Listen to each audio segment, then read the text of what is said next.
Good evening, everybody. Greetings all. So I hope everyone's well. Everyone's had a good day. And all this rain and sunshine, we've adjusted to all of that stuff there. Oh, let's hope yeah, how's everyone doing? Yeah. And soon, because um this year, because we haven't really explained what we're going to be going through this year, as we haven't explained what we're going to be going through this year, or this next couple months, really, because we're doing one presentation a month. And that one presentation is done at the last Thursday of the month. And during that time there, should be presenting a PowerPoint presentation with videos and such thing, and description of whatever we're describing during that time there. The aim this time is to go through some structural stuff, understanding strength and structure, the balance between let's say a Western perception and an Eastern or alternative approach, and then going into the neurological system and entering into the nervous system. So really, it's like creating a structure of the framework, but looking at it from a different angle, looking at it from a different point of view this time. Yes, greetings, evening Sankofa, evening Jamie. At the moment, I would just start by going through a few ideas and concepts and then building it up from there and then bringing it back. So the overview of the topic really is looking at the skeletal structure and posture, and understand that in relation to initially strength. That's really where we're going to start, is with strength. So the idea is, what is strength to us? And are there different forms of strength? This is the initial question. Because in an alternative approach to the concept of strength, because we have a polarity of stuff. We have hard on one side, we have soft on the other. So on the alternative approach, then we have this softness as opposed to this hardness or this exterior approach. This internal approach compared to this external approach. So if we're looking at this external approach, generally looking at strength. So then the question goes back to it.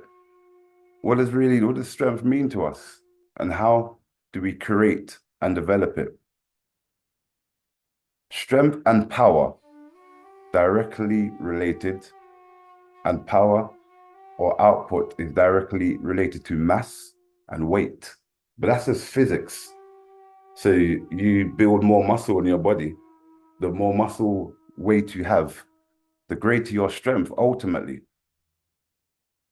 There is something in Tai Chi where a subtle force can overcome a heavier force through yielding or redirecting.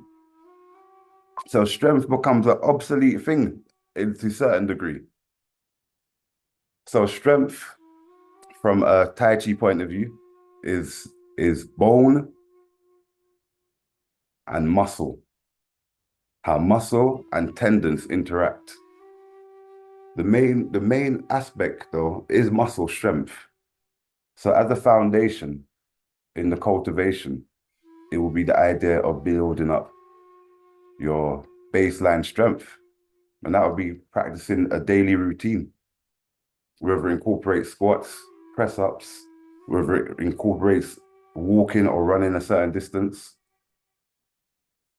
Building up a routine of stretching or breathing, that is a baseline strength. And as time goes on, we are able to do less activities which are more intense and therefore build up more strength. The more strength you have, then you can apply that into different things. But again, in Tai Chi though, we have a foundation in this awareness, but not the utilization of that quality. And that goes into more tendon power, your tendons and your fascia, more your structure. So I was observing the gentleman is a Brazilian Jiu-Jitsu on YouTube the other day. And the gentleman must be like, he must be like, what in stones, let's say, about let's say 9 stones, and quite short, about 5 foot, about 5 foot 3, no 4, really short. And they call him Mighty Mouse, but this man is a MMA champion. But I saw him going against this, let's say, 250-pound, must be like 20 stones. No, sorry, 18. Big gentlemen. Both of them are brown belt. And we have overwhelming strength going on here. And the smaller brother, he's got his own strength according to his own body size. And the same for the taller guy. At the end, the smaller guy won. They're both equal belts. But at the end, the gentleman asks him, how did you find grappling against him? And he goes, that's the hardest grapple of my life. The fact that he was going up against this guy. But the idea is you would see his strength. You would see his muscle mass. You would see he had more muscle, bigger size. There was one moment where he managed to swing him. And because how he's able to acrobatically move his body, he just twisted it around and come back on him. So agility plays a large part in all of this, being athletic. But strength itself, to focus upon that, is like rehabilitation. This is how we see strength. Well, this is how I personally view strength. It's like rehabilitation. You do that every day just to keep your body in alignment, strong, balanced, toned. But the idea of structurally integrating the structure while doing activity, while training, yeah, but we're talking a way of life. This is the opposite end of the process. So this is why in most cases we are practicing some form of softening, loosening activity equal to that of the training. So a lot of my students, they end up explaining to me that they go back into the gym, they train, and they find that their shoulders get stiff, their body gets stiff, although they're stretching at the same time. And it's hard to maintain that balance. This is why in Tai Chi, we wouldn't really go into that process, or in Qigong, or in the internal arts. Minimal physical or weight-bearing activity like this. Sorry, should I say gym use of gym activity. Minimal of that. Weight-bearing, body weight, more plank, more holding static postures, more holding weights, isometric contractions, so holding weights in a set place, more of that type of strength training. And that actually reinforces the structure we're trying to create, which is to be structurally integrated. So really, that leads me to the second question that I was really reviewing, which is how strength impacts the physical structure. How does strength impact the physical structure? Because when we're investigating into this understanding of our body, the information that we are presented with in a textbook or through doctors, through the idea, through practicing, don't correlate. The issue is no one don't really think out of the box, and most people are trained to think a certain way, which is the issue. So the idea is through understanding your body, through understanding the various layers, the structures, and using common sense, we find ways to resolve all issues within ourselves. This is the science of Tai Chi. So we're looking at this idea that we've built up a foundational strength through what we call everyday training. You say you're going to do 10 squats every day, and you make that as a commitment to yourself every day. But you see, what I would say about that is cycles are really good to utilize, a form of periodization. So 6 weeks, 8 weeks, you shift that to another activity. You strengthen or loosen another part of your body, as opposed to focusing on activity and then drifting off, doing some form of training, and then 4 weeks later, sorry, 2, 3 weeks later, you've forgotten. A week later, even if it's 2 days, it's a good start to begin a new cycle. But then we can choose another part of the body. And it's important to choose the areas that are weak to strengthen. And the way in which this affects our structure mainly is awareness.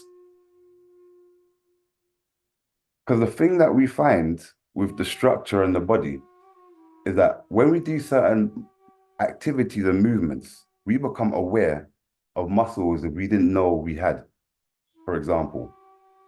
This awareness allows us to have more interaction or more control over the body. We don't do certain type of movements, these pathways don't activate, or these muscles don't awaken. When muscles awaken and contract, so just for a moment, because I went through more of the physical aspect of it, which is building muscle as an idea of strength, and then integrating this into your structure as to be aligned, which I haven't fully gone into, to be aligned. But the thing about strength and this rehabilitation, or going through a series of exercises every day, conditioning the body on a frequent basis other than through our work, is that the muscles here, they get squeezed and relaxed. The pathways get opened up, and through the blood being pumped and the circulation of the lymphatic system, through the stimulating of the endocannabinoid system, through the parasympathetic system, through all these different systems activating. We have the vagus nerve taking place through the breathing. But you see, through all these different systems taking place, through doing basic activity, yeah, opens up the pathways. And this is the most fundamental thing. The pathways are opened physically and energetically. This is how this process of longevity or rejuvenation takes place. And that has to always come back as basic every day. The pathway of longevity is through opening up the vessels. And the opening up the vessels isn't necessarily through strenuous activity, but it's through constant repetitive activity. Enough of us, we build up and we keep on going forward, not really stabilizing. So we have all these pathways being opened up through muscles, capillaries. So this allows chi flow. So we have now energy flowing along and around in the space. In the space. As the old one would say, we have where blood flow, chi follow. Where blood flow, we have veins and arteries. And around that, they're like in a tube themselves with space around it. All these different tubes that have their space between. And it's this space here that we're operating with. It's when things get stuck, the walls get stuck together, when muscles get weak, the layers ain't there, so there's not much electrical conductivity going on. So then there's a lack of vitality going on in the area. You build up the muscle, then more vitality, but more neurological activity, more electrons going on in the area and in the space. As that space that's stuck together starts to open up as the muscles start to build. It's a multi-layered thing going on here. So we've got muscles building and we have layers themselves separating because muscle move through sliding. The muscles are sliding. When they can't slide, then we have an issue with contraction, or we are stuck in a contracted or relaxed state with this whole idea of muscles moving in and out. And they're constantly flowing muscles. Like the Russian doll kind of scenario. The Russian doll, that's an endless tube within a tube that gets smaller. Just the layers of fascia and tissue. But that gets stuck. The idea of strength is to allow these different layers to move freely and to have strength while doing so, all the way through to the tendon. And the tendon being the connection to the bone, being fundamental in the whole process. And this is as a focal training. A few years to develop. Injured, a tear of a tendon, we're looking at 3 years, 2 years, depending upon the severity. But to go through the recovery process, then strengthen and build upon strength, it's a couple of years to build that. So even if it is a regular person who's just trained muscle, your tendons will be stronger, but they won't be to the strength that is required to do certain work, especially when it comes to the internal work. So then you rely upon the muscles and you'll strain them. So we have a lot of strains as well going on. So that just makes stuff stick together. All them tears, all the injuries that we experience through everyday activity, everything just stick. So we're looking to unstick, strengthen and expand. Through that now we have chi flow or energy flow or space. We have space. And just to go into that for a moment before I go back, we have space. So this space here, it is like pressure. It's like pressure, like a vacuum. And it's the pressure that is allowing stuff to flow, allowing stuff to move. The pressure come like you feel gas or wind stuck, or you feel like there's you see, Western science is not describing it in this particular way because we're talking energy flow here. So that description get utilized or get used to a doctor is not really understood. We have to go into another system to support it, which can be the blood system, the circulatory system. And the whole idea again, unstick the process. So building up strength, I know we look at it from the idea from a muscular point of view, building up strength, but there are multiple layers taking place. And for us now who practice Tai Chi, or who are looking to expand this physical quality, because we have yin and yang, or we have opposites of duality on degrees of polarity. So since this is the case, and we've looked at this physical stuff, we go to what is called Lu, or the softness, the internal.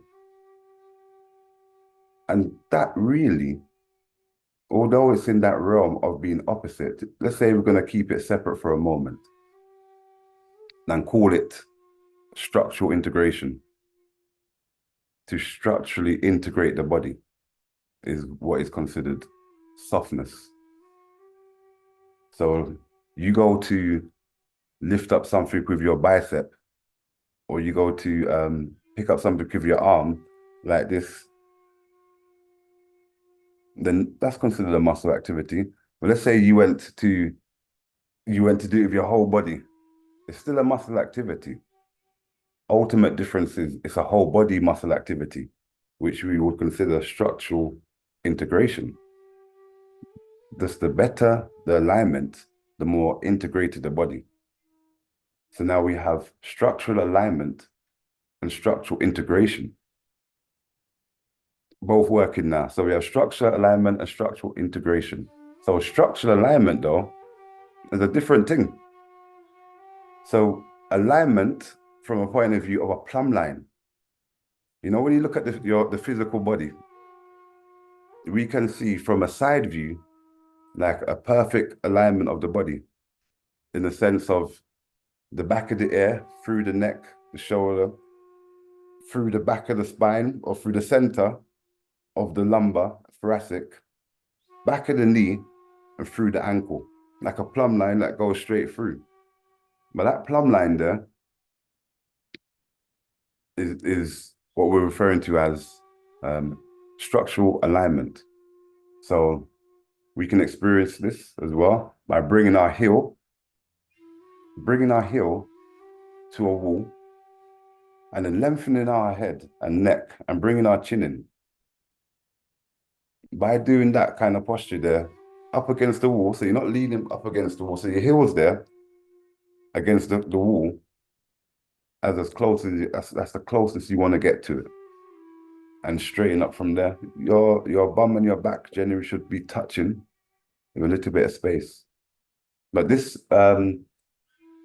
structural alignment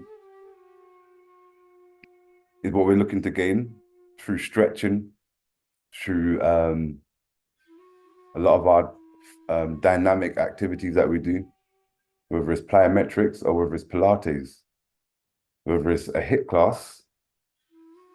We're looking to get this whole alignment in. Integration of the body is we can say yoga, Pilates would utilize it. If an instructor is an individual who brings reference to the core constantly, and the expansion or the connection to the extremities to the core, then this instructor is clearly talking or dealing with structural integration, integrating the whole body, no longer working as an isolated individual unit, but as one.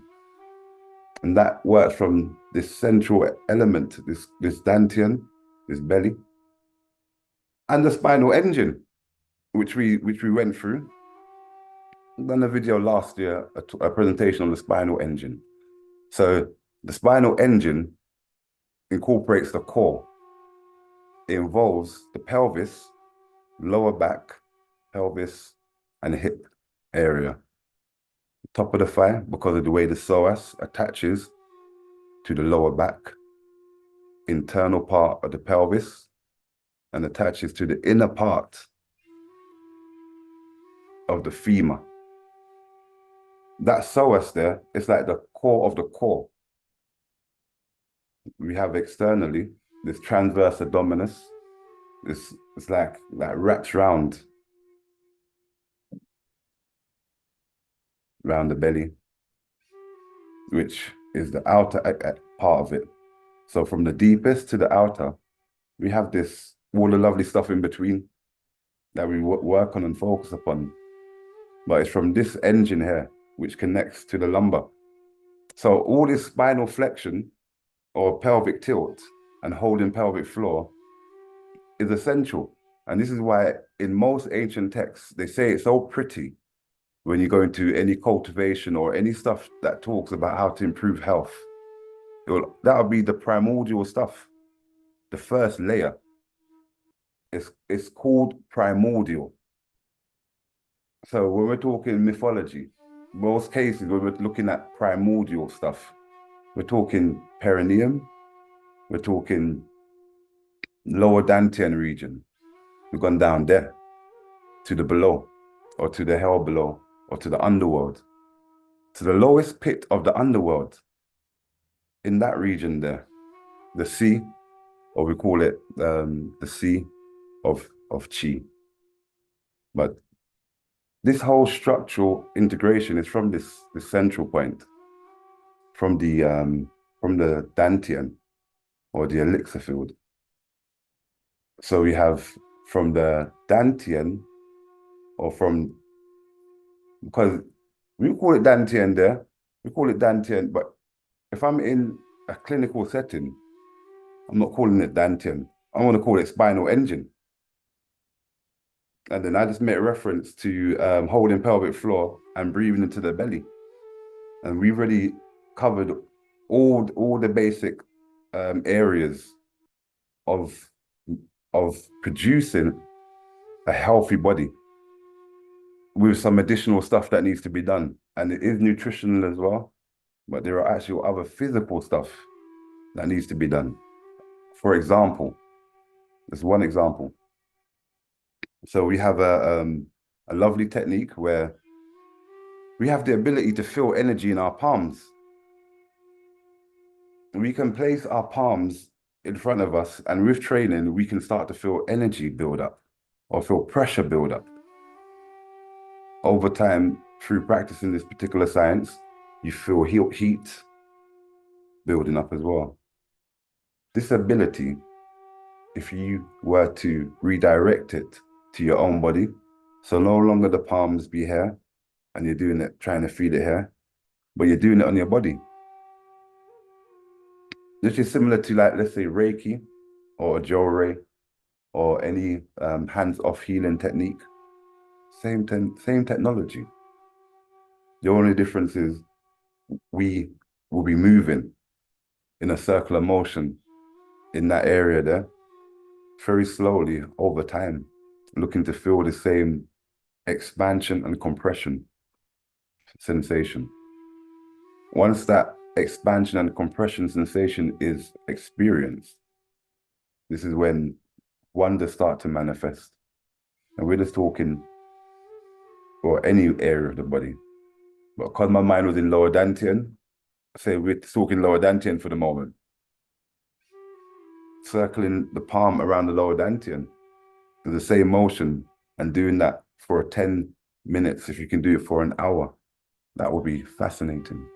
And the effects are remarkable. So we have, so really that's trying to go into the idea of physical structure, what takes place with our physical structure when we structurally integrate. So we're from our center and we're expanded all the way through. But what are the effects of this? One of the most apparent is heat movement or heat transference. One of the first signs is heat loss, where we feel more cold in our extremities or in our fingers or hands, signs of pathways being closed. So therefore, we do tapping, and we tap and massage them area there frequently, every day, just to allow the pathway to open up. Physically, then, and I just love the way they use such a vast term, like 10,000 illnesses. That's so many verses make reference to when you look into ancient texts into this particular topic. You do this, and then you're saved from the 10,000 illnesses. Like, wow, 10,000 illnesses. Sometimes, how many illnesses are there? We can say there's more than that, but from a bacterial point of view, wow, I know, sir, we know there's more than that. Just bacteria alone. Bacteria, definitely more than 10,000. So massaging your belly for 5 minutes a day, for example, is one of those practices that is said to rid the body of the 10,000 illnesses.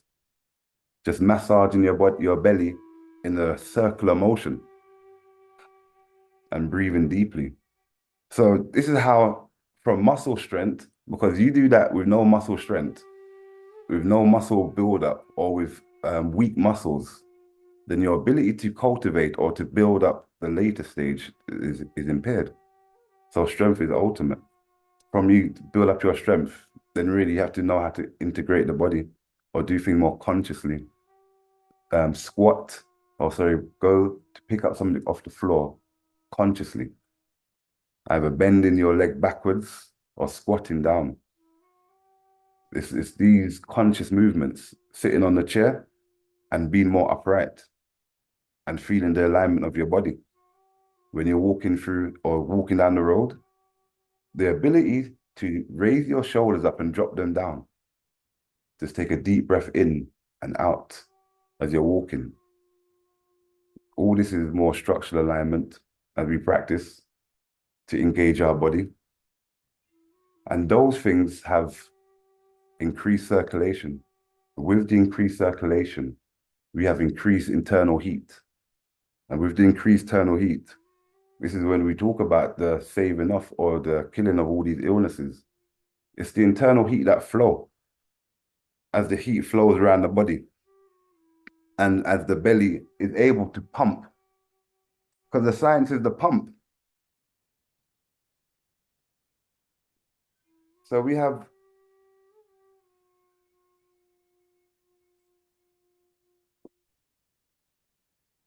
gone through the various layers of the structure, ever so round from the bone, extending through to the tendon, to the muscle, the various fascia between, and looking at the space, and that space being able to move or be open.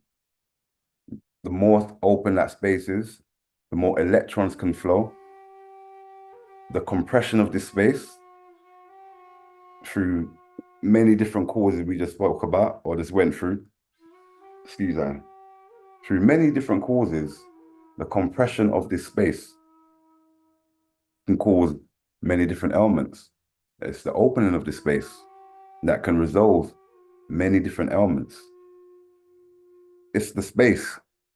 And the funny thing about it's the space, yeah, you're like 0.00001% physical matter. 0.000, I think like 9 noughts and a 1, something like this. So we are like 99.999999 empty space. So you look into an atom. The whole body is made up of atoms, every muscle, every cell, as physical as it looks, and as dense, as hard as it feels. Everything made up of atom. You go into an atom, into the space of an atom, and the space vast on a microscopic level. But it's this vastness on a microscopic level which is observable as still a tangible empty space. You look at all of that, it's like a reflection of the universe or the space around us. But we find if we are compressed in our space where we have too many things cluttered, or we are contained or compressed, we don't feel too good. So in most cases, it is about space. So the whole process of aligning the body, building up strength, aligning the body, and structurally integrating the body is all about ultimately, getting the blood flow going around, creating space. It's creating space. Lengthening the spine, lengthening the limbs is the foundation of structural alignment. So that, well, I was going to flow into it.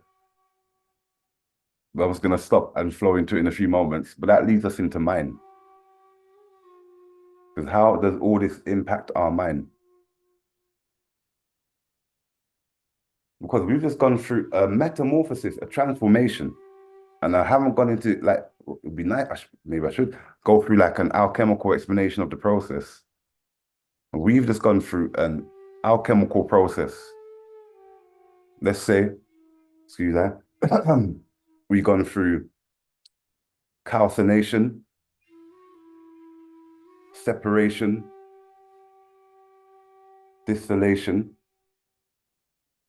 fermentation.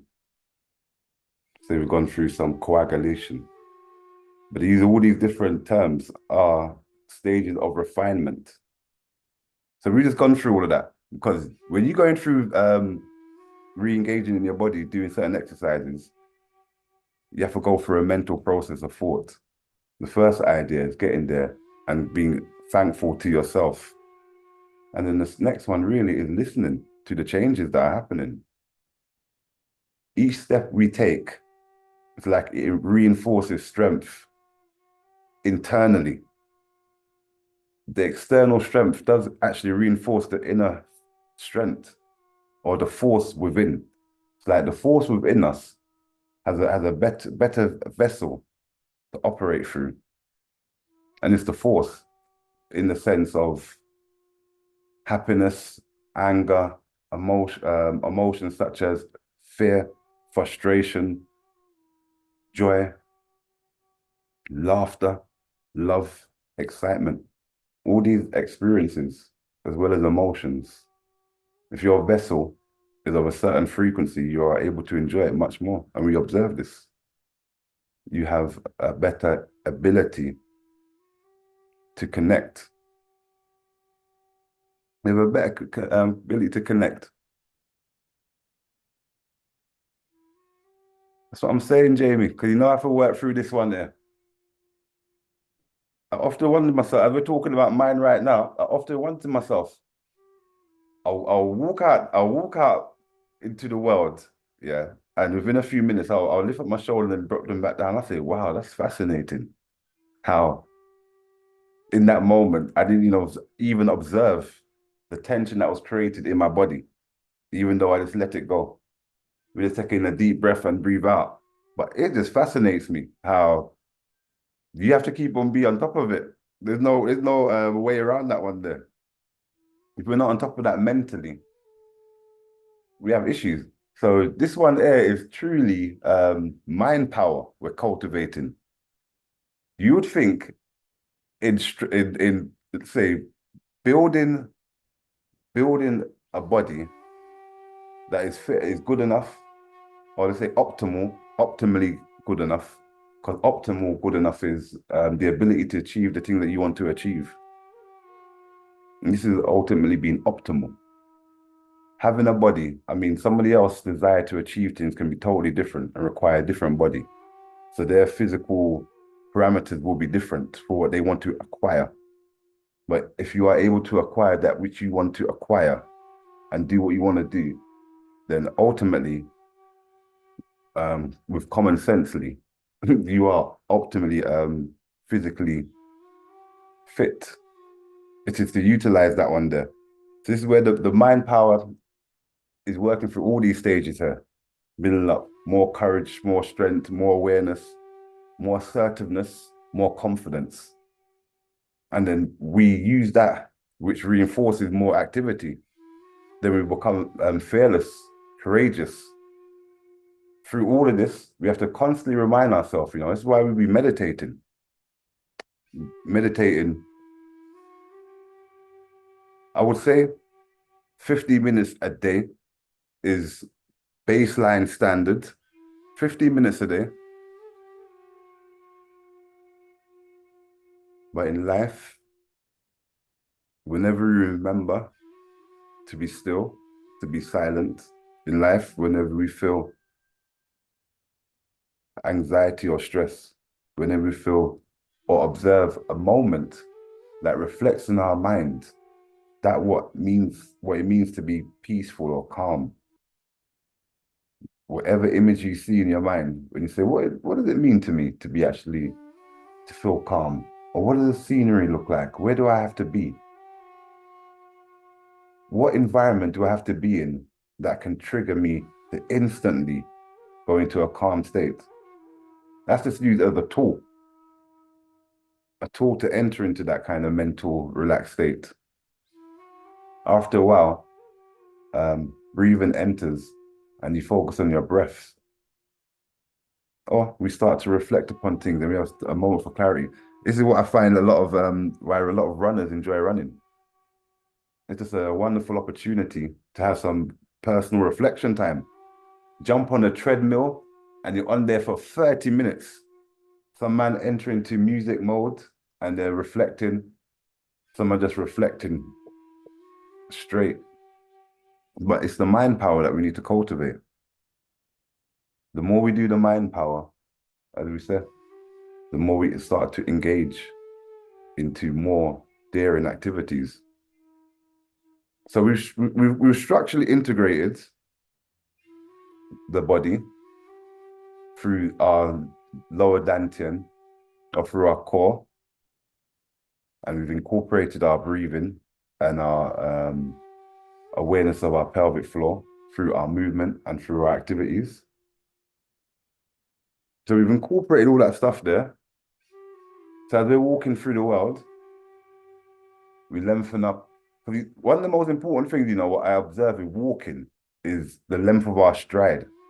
Enough time, our stride too long. If you're a tall person, or if you're a short person, it depends on it. Stride too long. Good way to observe that is when you're walking and you look into a car reflection or into a window. And when your stride is long, yeah, it's like your head protrudes forward, and it's like you look like your neck is displaced from the rest of your body. The quicker you walk, the more the disfigurement take place. This ain't structural alignment, but it's hard to maintain that in a winter. But to be light on your toes and to move quite swiftly with small steps does keep the warmth up, and it does make the trod less heavy. But when we have less vitality, then the trod gets heavier, and we end up pressing through the floor. Each step really does become a burden, and we have to take time and not do too much walking up and down in them cases there. But it's the mind power that we really are working through that allows us to achieve so much wonders. And that's fascinating.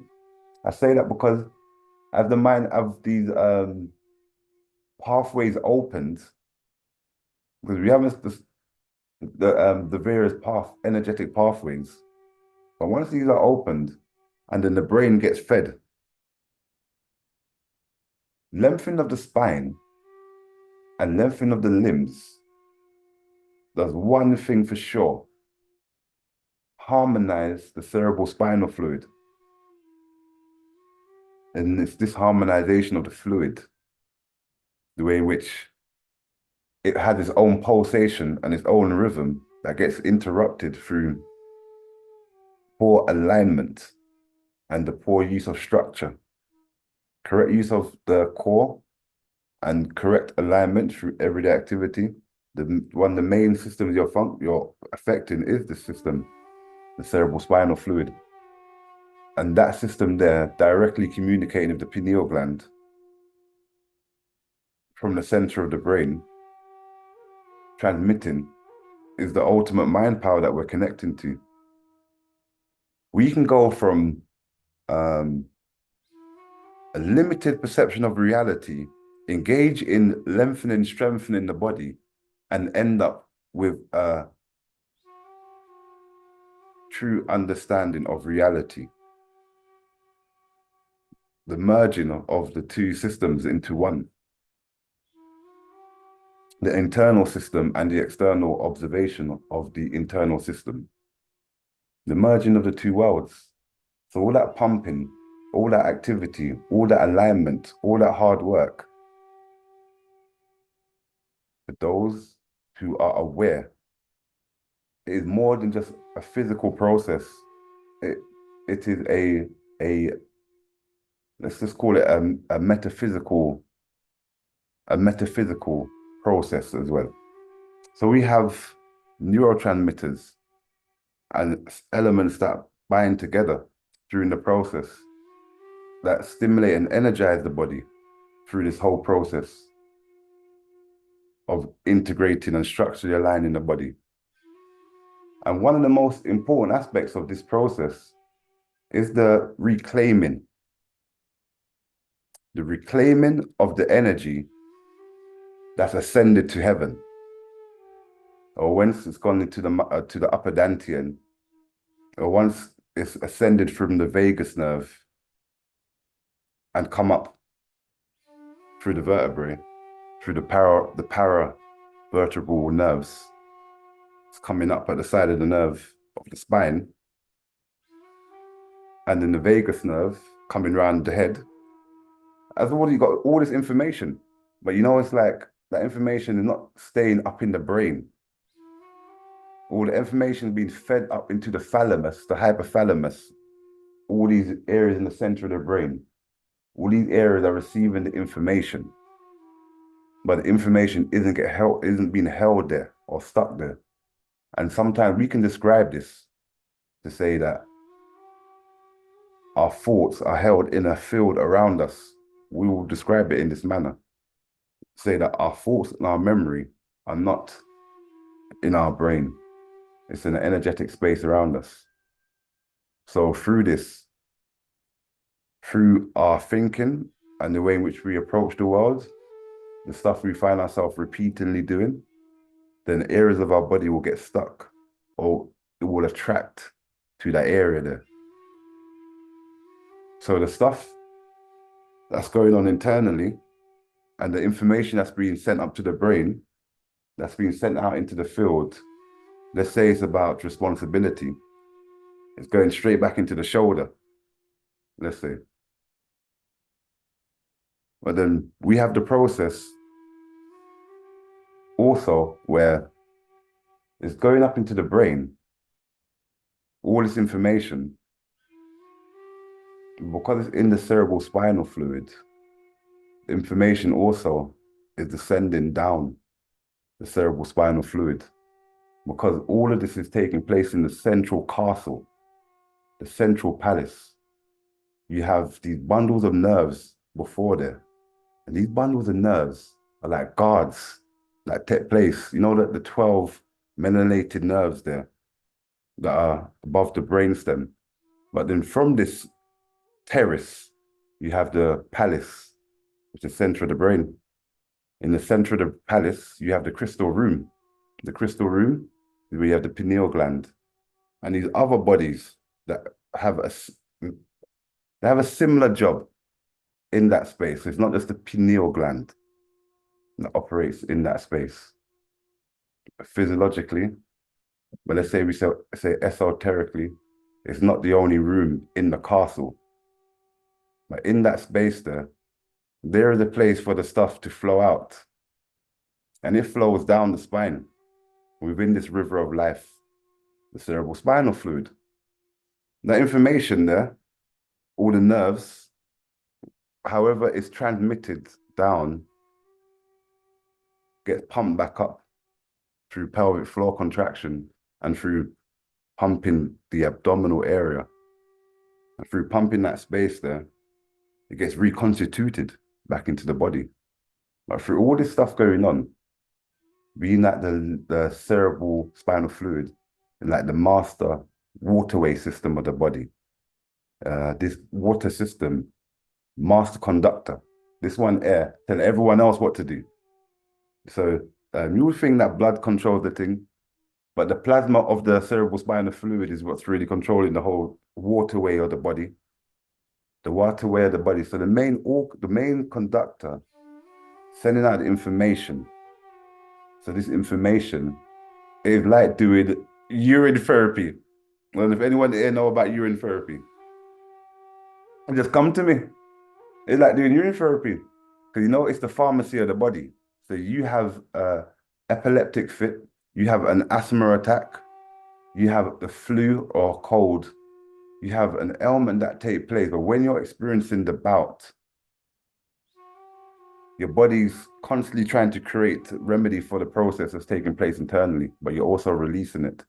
They call it a waste product, but this isn't a waste product. Well, a portion of it is, but within it also, you have the chemicals that are required for your body to resolve the issue. Through using a naturopathic approach, 2 drops of water to 1 drop of urine. Through the simple alchemical mix, we have an elixir that can cure, let's say, you had irritable bowel syndrome, or you had a bad gut that's been troubling you. Yeah, it'll be when you're experiencing all them cramps and all that stuff there. And then let's say the first urine that you pass after that process, you allow that part to pass through. Anyway, it comes similar to this. Within that is the pharmacy, and the cerebral spinal fluid is like the pharmacy. That pharmacy there has all the information that does come from the pineal gland, or that received information from the thalamus, the center of the brain. Those neurotransmitters all going up there, like it's in the fluid, and that thing just constantly recirculating within the brain and then throughout the rest of the spine.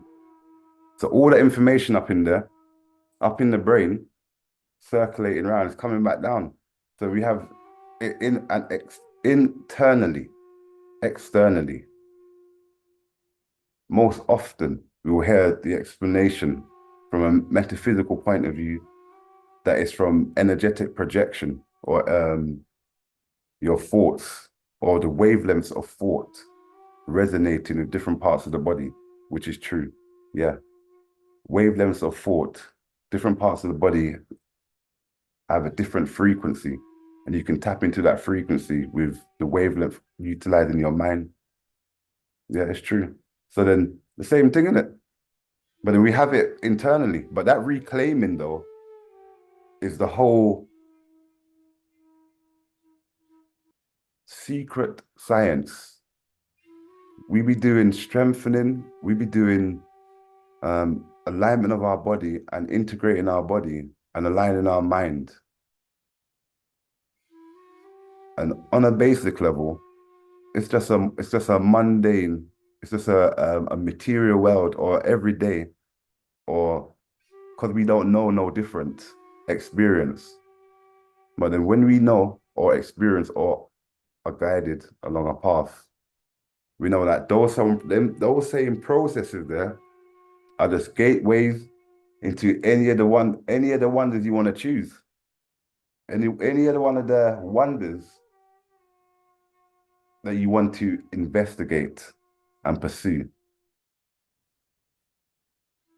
So the body itself, through this reclaiming of the information internally, and in the projection of thought, reinforce this whole structural alignment.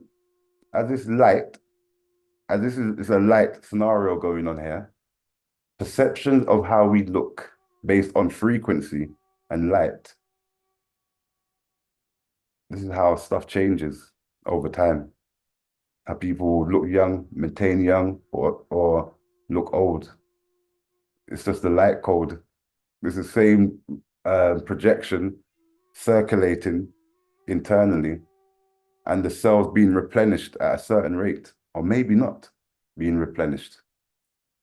As if we can see it like this, as envisioning a hologram, but parts of the hologram, because you know the hologram itself is a totality of an image in each part of the image. I mean, you don't have to, you damage a bit of that hologram, it's not really going to affect it that much. It depends what threshold you pass for the hologram not to be properly seen, whether this is something you bought from a shop or on a card or something. But the hologram itself has, in each part of it, the totality of the whole image. Just like we, as are in our cells and our DNA, the totality of the whole image in each cell.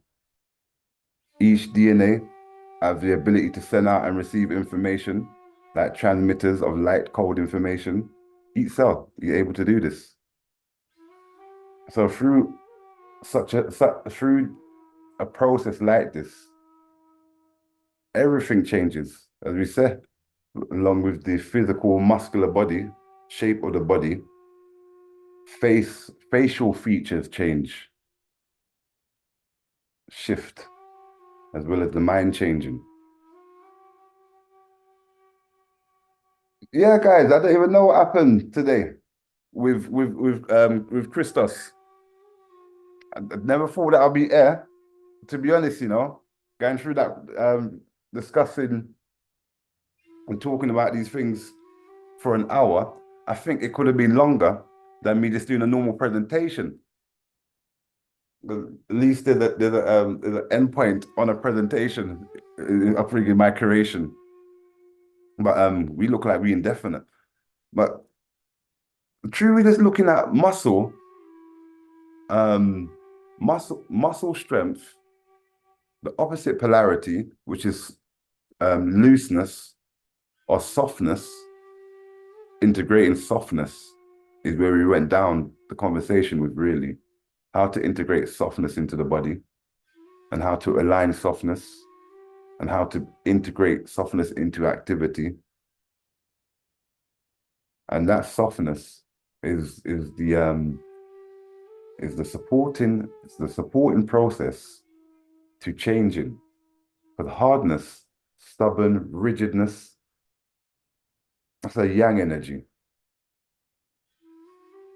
So really, I know it was a different approach today, but any questions,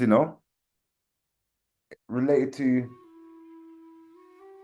well, I think most of the time we are here really going into direct ailments or problems that arise in the body and how to resolve them.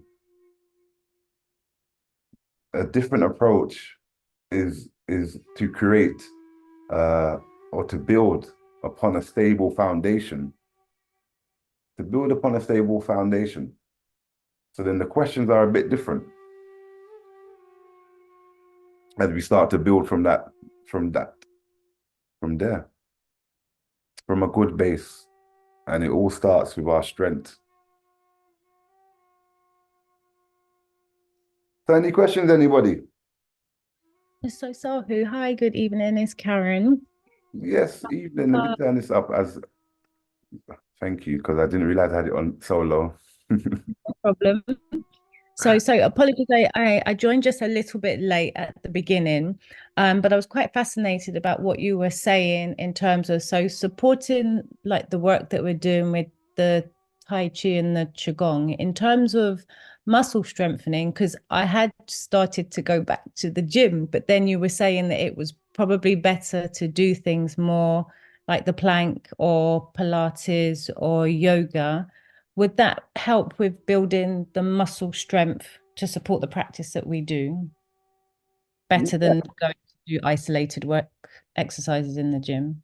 So it's a good question because personally, I Yep. feel that gym apparatus is better for rehabilitation, isolated area and muscle.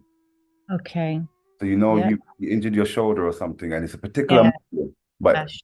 Yeah. yeah, we just need to isolate it really, and we need to do only a few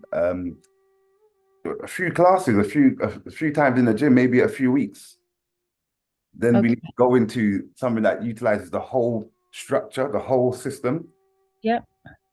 Yeah. So in that sense, that's why it's kind of weird for me. It's like, yeah, gym is perfect for that.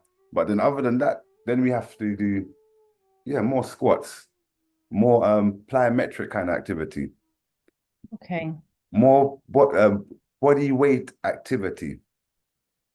So I got actually got while you were talking about it, I got down and did some planking on this in this day. I would have done it myself if I wasn't talking. So, but that's very helpful. Thank you. So, use the gym work to help with my rehabilitation and the other sorts of activities to build my muscle strength over the rest of my body. And just for a moment, can I just touch on rehabilitation? Because Sure. rehabilitation is, I think, because it's not just different grades of injuries take place and usually associated with a more severe type of injury. A fall where we sprain our ankle, so we have to go through a process consciously of rehabilitating the tissue or the area. But let's say you carry a shopping bag and you get home and you just feel a little warmth in your bicep. You just feel a little warmth. Yep. Yeah, you just tear the tissues a little bit. And you do that several times, but you're aware of it. Let's say you start to now loosen up the muscle and then you train that area just for a couple of days, just focusing on strengthening that area there. That would be like rehabilitation. As opposed to having an injury take place, severe car crash or whatever it is, you fell down the stairs. And from there now you're from a weak place where you've lost all muscle strength and you're building your body through the state. Yeah, that's rehabilitation. But remember, rehabilitation is on the most subtlest of levels. How dependent upon our awareness. So now I thought I was clear before, and now I'm confused. Did I? Hopefully, I So never. so just do everything basically. Do a bit of everything, and then I'll cover all bases. Ultimately, it's a holistic thing, isn't it? It's a holistic thing because you see, because there's different parts of the body, yeah, and sometimes we be thinking, and we repeat doing the same training activities, go to the gym and 3 times a week and do similar kind of exercises. Let's say we change it because we just want to focus on another part of the body, Yes, that's and how and, and that's general. That's general, mm, and that's because we're utilizing that gym system because it'd be hard to go there and say I'm gonna just focus on my calf muscle because I felt a weakness in my calf the other day. So I'm gonna go there, do the foam roller, stretch it out, go and do some calf exercises, then see if I can go for a run. We're just not gonna do that process because we're mhm. going there 3 times a week. So it's hard to apply a rehabilitation process every time in that sense. So it has to be looked at in a slightly different way. Now you're making me have to explain it a little bit different because the way you describe that. So we're looking, let's say, enhancing our skills, enhancing our ability. If I use this phrase instead, Mhm. what does it take? What do we need to do to enhance ourselves from this to get from this stage to that stage there? Yes. There are things that we're gonna have to do and tick off to get to that stage there. But each one of those stages is like a tearing down of a wall, a ripping out of a consciousness or an idea or a thought. It's a reframing of something. It's a rebuilding along the whole process. It's a rebuilding, Yeah. re-establishment. And you can call that rehabilitation. I understand that now. Thank you very much. That's Thank you. all right, Karen. Yeah, man. But it's a good question because it's the one. How do we use the gym to our advantage? But the biggest one to me, yeah, is that I always ask men if they stretch in the gym. And one of the biggest responses, I don't know if you experienced that at the gym as well, Jamie. Hardly any, most men tell me they don't see men stretching in gym. You don't see no men stretching in gym. I always see women stretching. And I think that could be used as a form of, that would be beautiful. If as it's just a weakness of men, especially the legs. Brilliant, because most of the people I know, yeah, it's the same thing. I ask them that question, say, yeah, I'm the only one. And if they don't stretch, then they don't see nobody else. But it's good to hear. Yeah, it's good to hear because it's important. Everyone look at you like say there's something wrong with you. So thank you, Karen. So Thank And so it looks like Jamie asked a question as well in terms of his gym activity. So he was saying, what's one wholesome exercise you would recommend? will you see one and okay, because I'm aware, Jamie. Let's say something like what do they call that? From a squat all the way up to a jump. You know, something like skipping.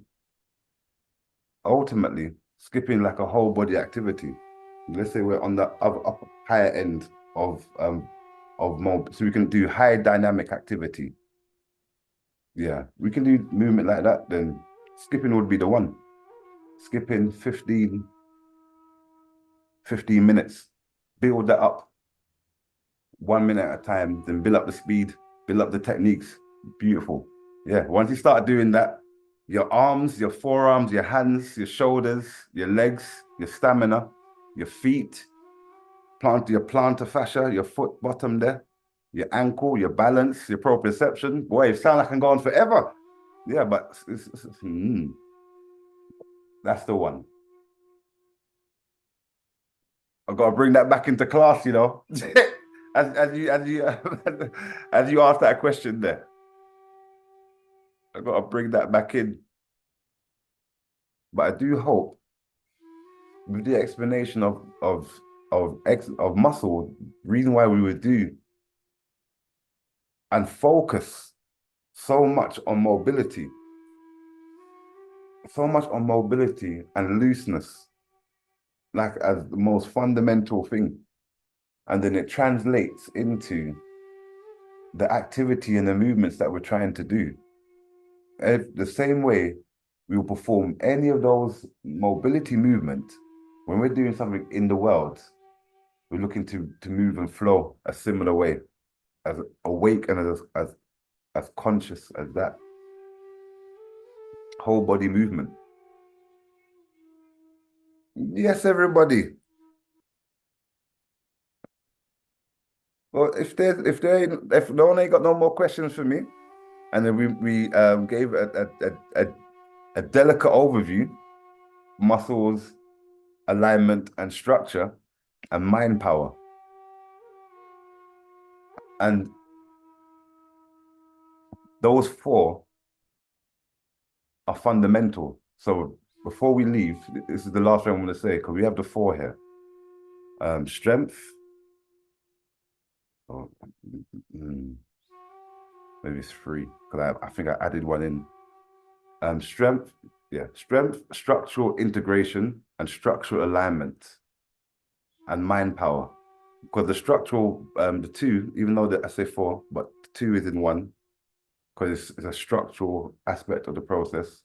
But between strength, structure, and mind, if it starts with the strength and we go into structural integration or alignment of the body and all the stuff we spoke about, but let's say we get to a state of integration which is weak, we have to go back to strength and rebuild up that area so we can integrate that part of the body. As we do this, we're building up the mind. But let's say our mind isn't able to cope with what we're trying to achieve, then we go back to structural integration and alignment. And it's within the alignment we find the mental power for mind power to grow. Because there are stages after this process here. Because from here, we have 9 stages in total. And the stage after this is the chi body, is the merging of the chi body after this, as we go through. So when our mind isn't strong enough, we have to go back a stage to either build up strength. We only have to go back to one stage, really. But this is from the point of view of developing and strengthening the whole physical being. In order to strengthen a stage, we have to reinforce a stage before in order for everything to build up. So, and in one of these presentations, I think I'll go through the 9 stages of cultivation for a deeper clarity of that, and do a presentation describing these 9 stages here, which incorporate trained power, central power, space power, spirit power, or energetic, the energy, sensing the energy, and Tao power, the power or the force. We cultivating these different aspects and jumping around a little bit. But all of that finds its foundation in strength, in order for all this stuff to expand, in order for one to excel in the last stage, or let's say in the Tao, or the ability to create a Tao column. I'm going a bit ahead of myself here. Even the ability to do this, you require strength in your foundational stages. And without that in your foundation, your column or your ability to go out into the universe inwardly is limited, because you ain't got enough strength. There's fatigue out. Fatigue. Yeah. You have to drop out due to fatigue. you build up the strength. Then when you soar to certain heights, it requires a lot of energy. Yeah. So the foundation is the key. All right, everybody. I hope everyone enjoyed the presentation, a discussion upon structure. Didn't even really go into function. It's integration and alignment, strength and mind power, and the connecting of these things. All right, everyone. Well, we will be returning. We shall return end of the month. Yeah, definitely. End of the month, and we'll be going through the nervous system, neurons. Yeah, we go through the nervous system and connect all these dots again. In this case, I think I'll go more energetic or more spiritual, let's say. Yeah, I think I'll just dive into that world, get lost a little bit and come back and just reconnect that stuff back into the physical reality. As it's like a bridge between the veil. All right, everyone. Have a wonderful night. Have a joyful vernal equinox or spring equinox. We are in spring, so spring forward with all them thing there. You know, we should have planted the thing them in December time there, but we're here now. Really, just reap everything and just making sure everything the soil is turning over, so we can bring things forward in the harvest. All right, good night, everyone. I'll catch you in next month.